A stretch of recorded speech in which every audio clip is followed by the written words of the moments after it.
Harry Dodson picked spikes of larkspur from the cut flower border.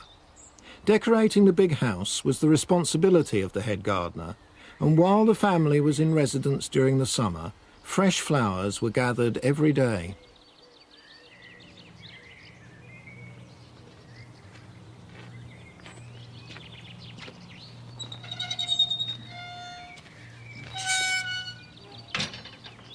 Traditionally, flowers were cut while the dew was still on them, so it meant an early start. The latest the garden staff would start was 7 o'clock, so whoever was doing the decorating was in the mansion by 7:30, and probably even before, and he would be expected to be out of the mansion by 9:30 time. Like the butler and the housekeeper, the head gardener had his own room in the mansion, the flower room. Here he exchanged his boots for slippers. In there you would find shelves or cupboards of the vases for different rooms and that sort of thing. And of course there was a tap in there and a sink, a wooden sink naturally in those days. And you had your other paraphernalia in there of wires and a water can and anything you wanted for flower decorating. I've been asked to make this bowl up with these lovely roses. They are the old Victorian cabbage rose, as I call them, but the bowl is shallow.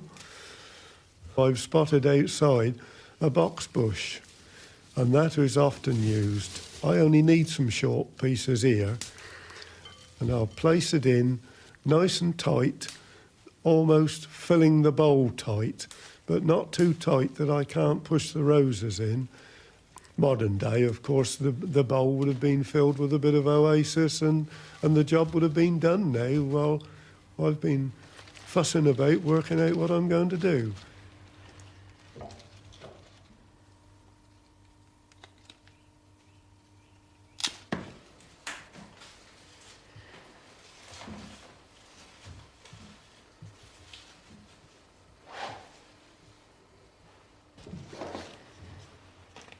The roses are selected and they're pushed around the vase.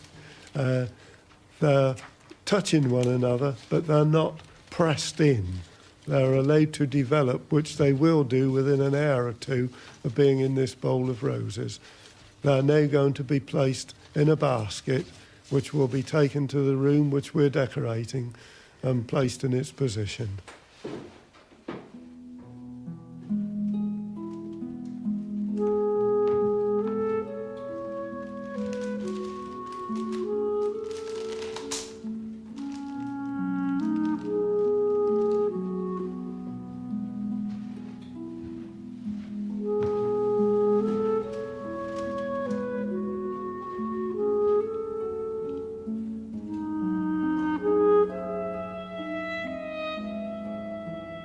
Glass pedestals were popular with the Victorians. In this shallow crystal dish, pale pink roses and passion flowers are fringed with fern.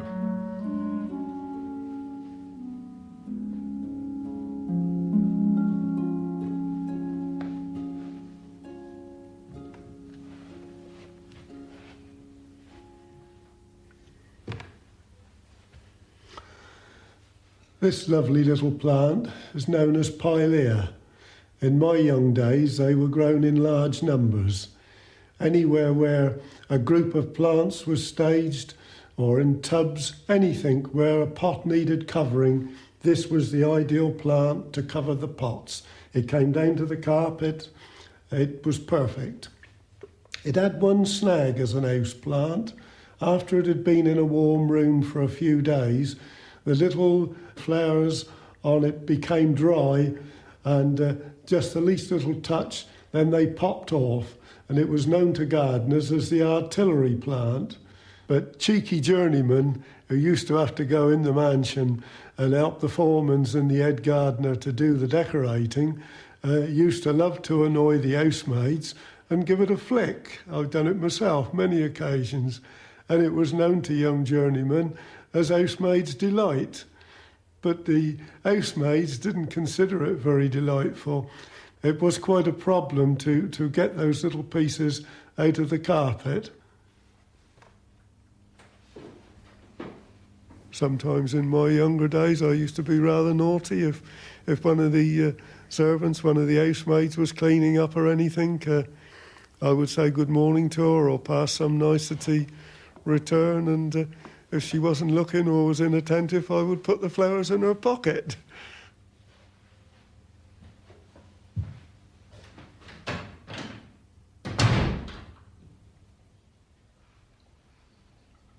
The ladies' boudoir had also to be decorated each day. Here, only the most delicate and sweet-scented flowers were used. But no flowers were to be found in a gentleman's dressing room. Flowers encouraged indolence, and that, warned a correspondent to the cottage gardener, made the body like Mrs. What's-her-name's tea. So weak it couldn't run up the spout.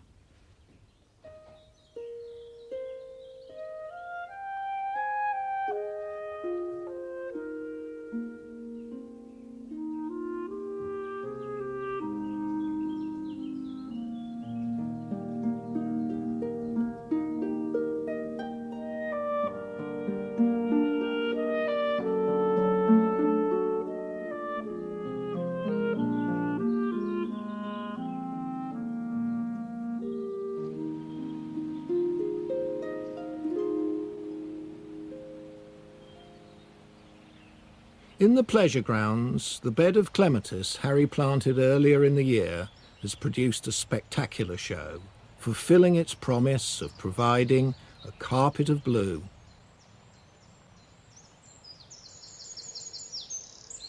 Elsewhere in the garden, everything's reaching its peak.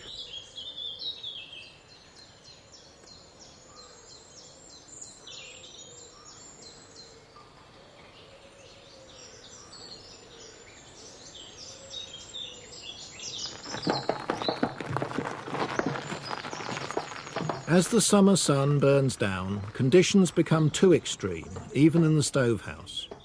Maintaining a good growing environment requires almost hourly attention. The temperature can be controlled by ventilating and shading, but it's easy to overdo it. Plants need light, and open vents mean a drop in humidity.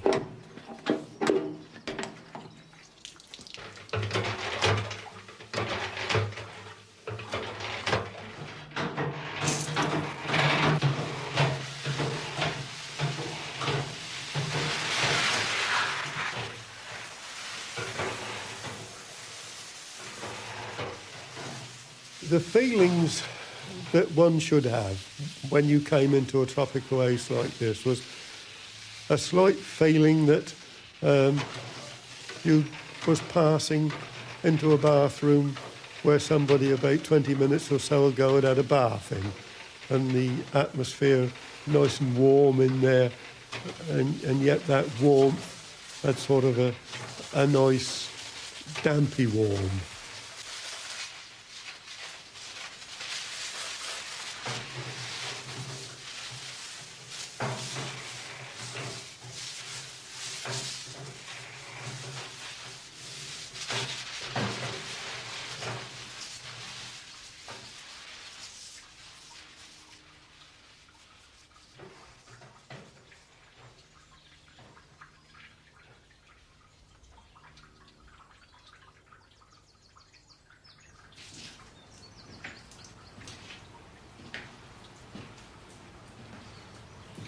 When one had seen to the watering of the actual plants, then the floors were damped down. That gave the humidity and it gave a nice growing condition. And again, without you'd been through the mill, you can't really get to grips of what that growing condition is. So you had to watch the temperature and move the top ventilator up as the temperature went up. But you never put so much air on that the house became arid and dry and sort of burny in the atmosphere. Next to the stovehouse, the cooler show house is home to plants recuperating after a spell in the mansion. Harry deadheads the giant Campanula pyramidalis, or chimney plant. It recently graced the front hall. Now it needs some restoration work. I'm making this plant presentable for another use.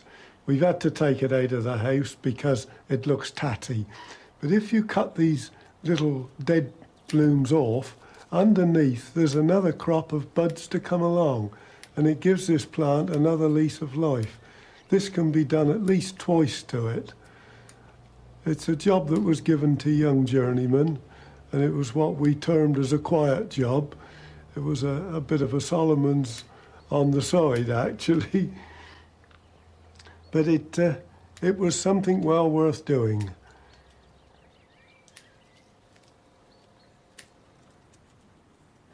They often were used in groups in the front hall and at the end of passages, something that would take the plant with this height. Not all Victorian interiors were as elegant as this. In 1856, Shirley Hibbard published his Rustic Adornments for Homes of Taste, which described all manner of ways of using plants. Ivy was a favourite, trained round mirrors, or used in grander style when it could appear to grow out of the furniture. If they'd wanted to sit in the middle of a shrubbery, you'd have thought they'd have gone into the garden. I like ivy, but some people might find this a bit oppressive. There's one thing we can be certain about. Ivy would have stood the gloom of a Victorian drawing room. As my book tells me, ivy grows well in the shade and may be employed for trailing around sofas and couches, positions in which its beauty is seen to the best advantage. Well, like it or not, sitting here, you can't escape it.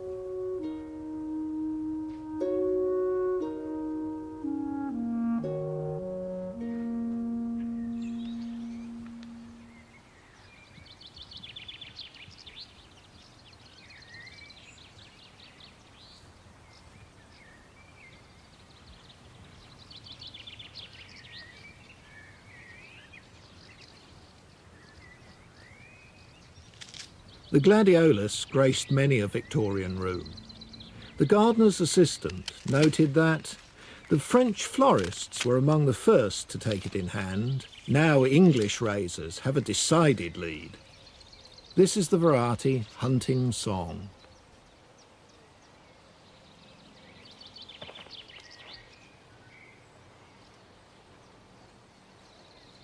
In the large country houses, rooms were spacious and airy, so flowers and plants survived. It was less easy to keep them going in the towns. The fumes from coal fires and later gas lighting polluted the atmosphere and could be harmful to plants. In 1830, a keen amateur naturalist, Dr. Nathaniel Ward, made a chance discovery that was to offer a solution to the problem. At the time, he was studying the life cycle of a moth. Having patiently waited for one of these chaps to pupate before turning into a moth, he took the chrysalis and buried it in a jar which we're told had a close-fitting lid. History doesn't record what happened to the pupa, but Ward reported that after a time a speck of vegetation appeared on the surface of the mould, and to my surprise turned out to be a fern and a grass. He concluded that if a sealed vessel was kept in the light, it could sustain plant life indefinitely. At the Society of Apothecaries, he showed members that water taken up by the roots evaporated through the leaves, condensed, and ran down the vessel to re-wet the compost. Ward's discovery had a number of practical applications. Plants now had a greater chance of survival on long sea voyages, safe from the harmful effects of salt spray. In smoky, gas-permeated drawing rooms, whole plant collections could be grown and enjoyed. Here, the simple glazed box became a decorative piece of furniture. It protected not only from pollution, but from overzealous maids who flung open windows in the depths of winter. This is one of the very few cases that has survived. It's simple and elegant, but it does have one additional feature, this reservoir. And that was necessary because unlike Dr. Ward's original case, this one's not hermetically sealed. And that makes us think that it's a little more recent. Dr. Ward's was a closed world, but by the end of the century, a number of clean air measures had improved conditions in London. These allowed elaborate, well-ventilated conservatories and simpler window cases to sprout from the facades of Kensington and Belgravia. This one survived at the former home of Punch cartoonist Lindley Sambourne.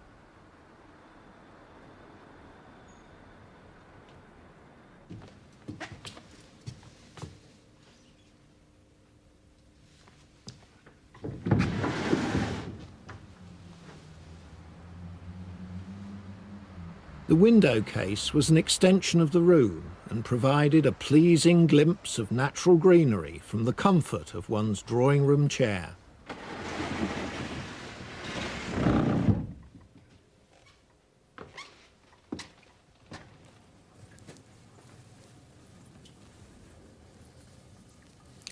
And in the largest and most elaborate, they even built an aquarium.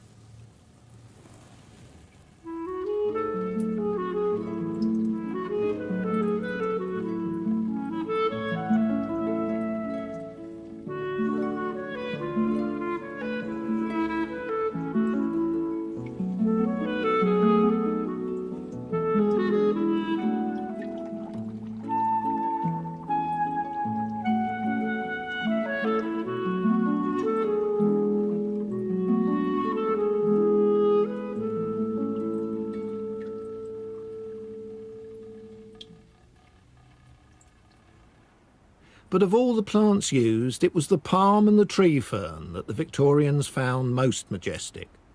Their statuesque symmetry matched the grandeur of staterooms and entrance halls.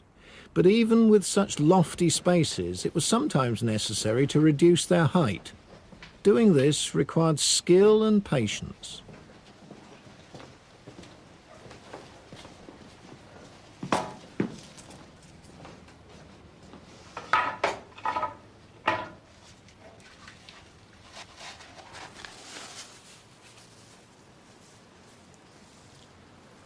Lovely old fern, David. It's served lots of useful purposes. It's still very ornamental, but it's unusable as far as we're concerned. Can't possibly take a thing like this to the mansion. We've no staging we can put it up on because we've no further room for it. And we've not got the type of conservatory where we can plant it in the floor and let it grow on. So we're going to try and bring it down to our size and turn it into a useful plant that we can take to the mansion, or we can use in here from time to time, or take it and use it in other groups. It's a method known as Cottage. I've never heard of it. Don't ask me too many questions about it. I still prefer to call the method, as I've known it for many other subjects, layering by approach. But before we get that far, we've got to start pulling some of this off. This has got to be pulled off. You'll probably need a knife. There's quite a bit to pull away here, but if you pull it down and you use the knife to work behind it, and then it will go down to the joint from which it originally came. Next, you've got all this fluffy material, which is like the hairs on a stem. This has to be taken away, taken right down to the little black roots, which you can see below me, are underneath these hairs. You can see the little black roots that I've been talking about are all coming through. And they should be ready to go as soon as we get the pot on. Right. Well, we'll drive a stake in each now. We've got to go fairly well back. I should think that's about right if I turn my stake up the right way.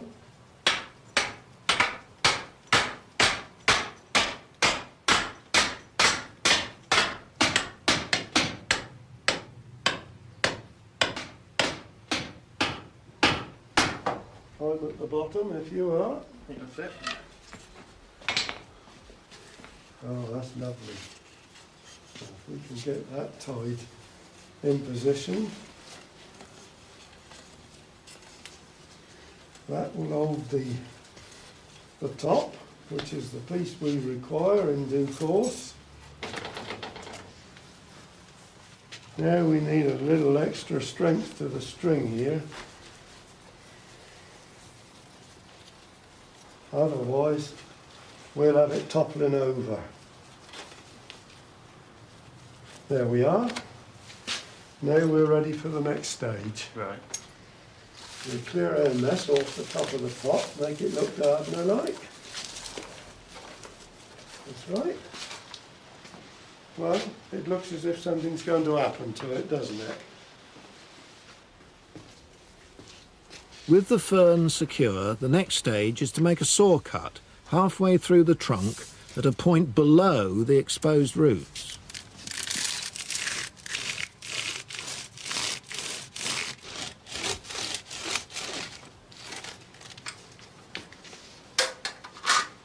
That's right, David. Now the next and last stage, get the pots into position.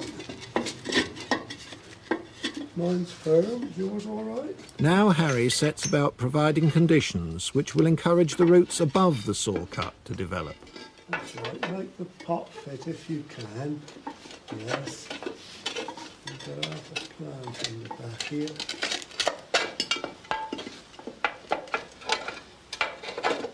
Can you hold it at that while I secure it? Yeah.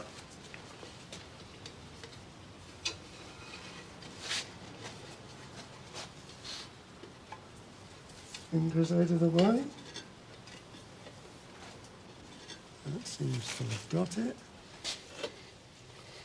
I'll throw my end in there. Now this is the most difficult one of all to do.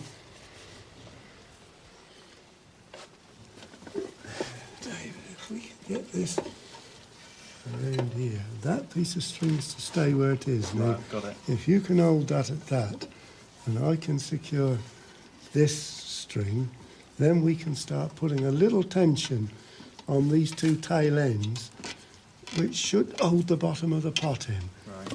There's a good double knot there. I've got mine. Now don't move. Hold it so. There's my escape.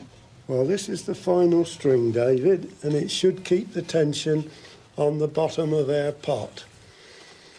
If I put a couple of half hitches around that stump, that should keep it all right. That's got that. That should hold it now. Now we're ready to put the compost in. The compost is a fibrous loam, a bit of sphagnum moss, a good bit of leaf soil, a bit of charcoal for sweetness. If you can keep the pot steady while I put the base in nice and even. I knew I'd kept the hammer for some purpose. With a suitable compost packed around its trunk, the fern will slowly replace its old root system with a new one.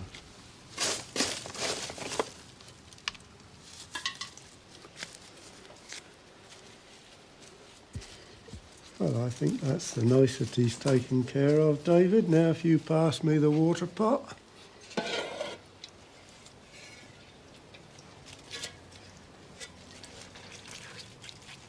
Yes, this must be kept moist from now on, David. It won't get waterlogged because of the porous nature of the compost, but it must be kept moist. Well, I think that'll do now. If you like to pick up the basket, I think we can safely leave it now.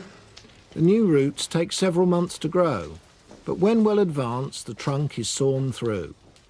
Cut down to size, the plant's elegant proportions will once more be the centre of attraction.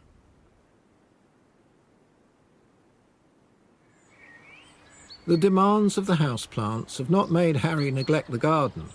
He takes me to see the herbaceous border, which is now at its best.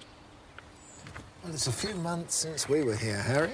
It certainly is, isn't it? Looking at this border. Yes, lots have happened since then. This is my pride and joy to see this corner do so well as it has. It used to be herbaceous, but unfortunately the herbaceous didn't run to planting. No, so it's annuals, is it? It's annuals. But they're colourful, aren't they? They are. I'm very pleased with it. And don't they go well against that old wall? Yes, they do. They do fit well with the wall. Well, that's skillful colour choice. Yes. Come and see these lilies, Peter. It's the white form. Yeah, it's the white form of speciosum.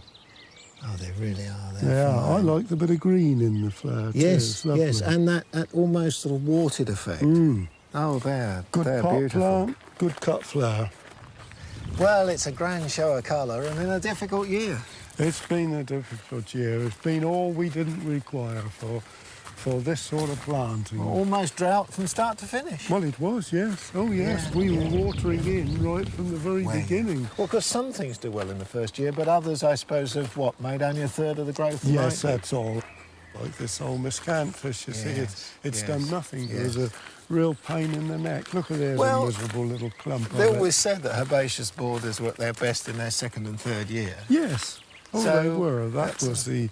That was the ideal. I don't think there's much to complain about here, you know. Oh, well, it's nice to hear you say that. And you've got this old chap to still keep your eye on you. He's still going. No doubt about it. He's lovely, isn't he? He really is.